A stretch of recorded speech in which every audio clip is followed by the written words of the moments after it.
everyone. Thanks for tuning in and thank you for subscribing. Thank you for liking. I want to share with you today what I think is the number one reason why you think you cannot play fast or you can't play something fast enough. I think you might be worried that you are just a player that just can't play fast, that you have sort of a physical limitation. I guarantee you have not reached that point. What is slowing you down is slow processing. You're not thinking faster than the rate of note change on the page. We have to think quantum levels faster than what we see on the page.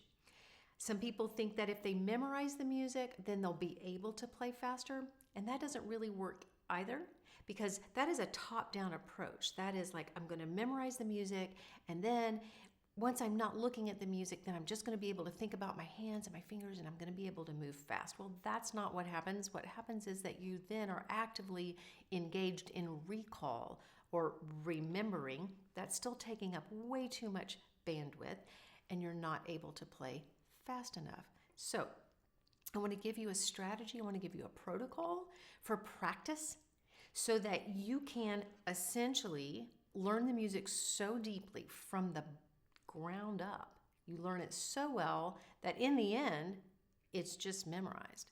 But you start to cluster individual isolated thoughts into general quantum speed instruction, right? So that your fingers and your hands know what to do. What slows them down is hesitation.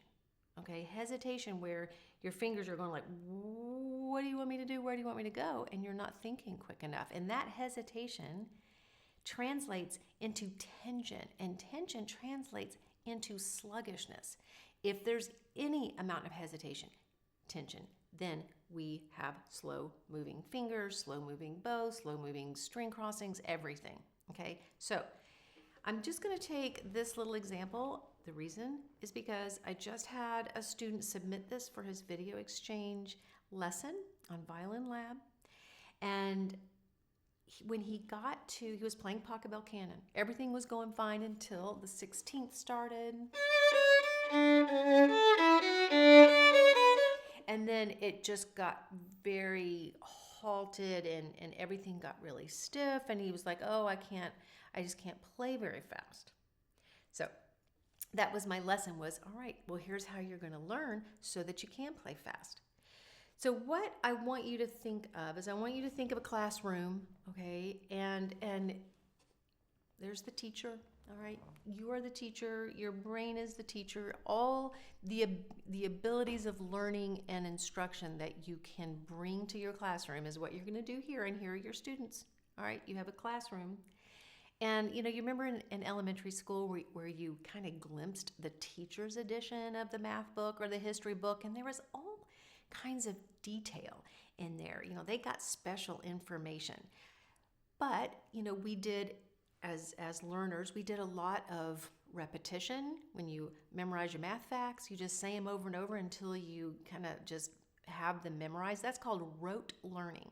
So what you're going to do is you're going to teach each hand by rote what is on the page. You have the teacher's edition. You see the music. You can analyze. You break it down. And then you're going to feed that information to your students. Okay, so we're going to take that little passage. And first step, and I pretty much bet that most of you don't do this, is you're going to teach your right arm first, not your left hand. And you are going to analyze, teacher, because the teacher knows, and it's going to say to the right hand, okay, here's what you're going to do. And this is important. Please remember this. You're only going to do one beat, maybe 2 beats max, depending on your music, but no more than that. Okay, this only works with a short amount of music. Okay, so you're going to say, all right, for these first 2 beats, let's take 2 beats. Right arm, here's what you're going to do. All right, you are going to play on the A string 3 times in a row. Da-da-dum. And then you're going to cross to the D string for just 1 note. And then you're going to go to the G string. for one note. And your right arm says, really? Like, I'm just on the D string for one note, and then I cross all right away to the G string, and then I come back to the D string? Yes, you do, for 3 notes. That's all you're gonna do, okay? And I want you to do that several times. Okay? And your teacher brain is gonna coach the student as they do these repetitions, and you're gonna say, all right, how fluid can you be? How fluid can you be? Okay? And you're going to keep doing that until, and this is also very, very important, until it is no longer separate thoughts, no longer on the A string 3 times, cross to the D string, cross to the G string, go back to the D string. It's going to start to become a single gesture, right? So you are going to pretend, you're going to imagine that this is the gesture for greeting someone. It's going to be so natural. It's like, okay, hey, how are you doing today? This is my gesture for the day, okay? You can anticipate the string crossings. It is easy. There's no friction. There's no hesitation, okay? And then it's time to do the same thing for the left hand, okay? Rote learning for the left hand. So at first put your bow down, and you're going to, in the same way, instruct your left hand. And as the instructor, as the teacher, right, who's able to see all kinds of details and bring all kinds of layers of information, then you're going to impart that to your students, right? So, 3rd finger, all right? Just normal placement for you, D, C sharp, D.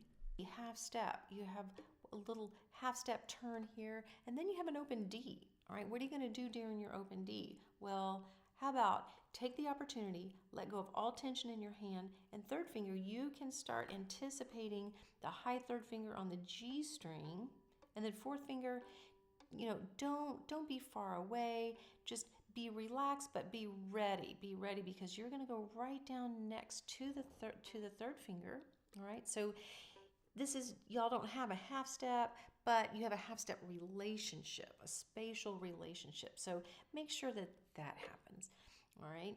And you're going to do that a couple of times. So, all right, let's see if we can get the first little cohort going. Dun, dun, dun, release, okay. D string, G string, and now 1st finger, we have 1, 2, open. Okay, so I have like 3 little segments here. So 1st segment, 2nd segment, 3rd segment. And I want to then put them together so that I have just sort of one general clustered idea, thought, instruction. There's 0 ambiguity. I can anticipate everything. Well in advance, that even while I'm playing this, I can already know, I can see this, I can anticipate it happening. While I'm doing that, my other 2 fingers, they know where they're going to go ahead of time. It is a great feeling to know something well enough that you can anticipate, all right, with no friction at all.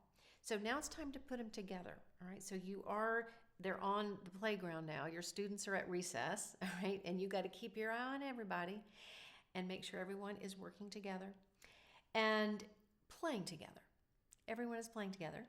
And I want you to be able to, at first, pick a tempo where you are able to, with ease, go back and forth or think of everything at the same time. Because now you can think faster, right, than your fingers are going to move.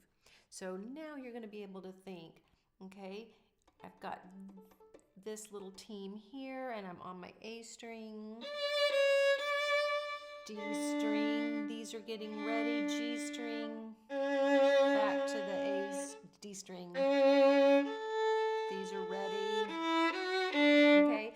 So I don't want you to just be left hand aware at this point, okay? Because this could still happen. That all that work you've done with your right arm can kind of get forgotten. I still want your attention to be able to still go to the right arm. understand its gestures, understand its patterns, okay? And then you get to enjoy the fruits of your labor. You get to say, wow, you're playing well together. This is better than I thought it was going to be. All right, so now you're ready to test your actual physical limitation with speed. All right, so if you are playing something that is super fast, all right, now is where you can, turn on the metronome or do the more traditional ways of practicing where, you can do rhythms, you can do little speed bursts. There's all kinds of those kinds of techniques. And I have an entire practice course on Violin Lab where I go through, every possible practice technique there is. So I encourage you to check out my website, check out this practice course. But I just want you to really believe that this is the quicker way of learning, that it might seem to you like, oh my gosh, that would take me forever to go through all my music like that. Well, you don't have to go through everything like that. Just the parts where you start to feel bogged down, just the parts where you start to notice a high rate of inaccuracy or mistakes. All right, that's when it's time to teach the hands in this way, because it just means you're not thinking fast enough. I promise you it's much faster than just playing it over and over, day after day after day after day. You'll find that, in the course of a week or something, you will have made enormous progress, okay? And that just makes you, just want to practice more, actually. Well, I hope this helps. Give me your comments below.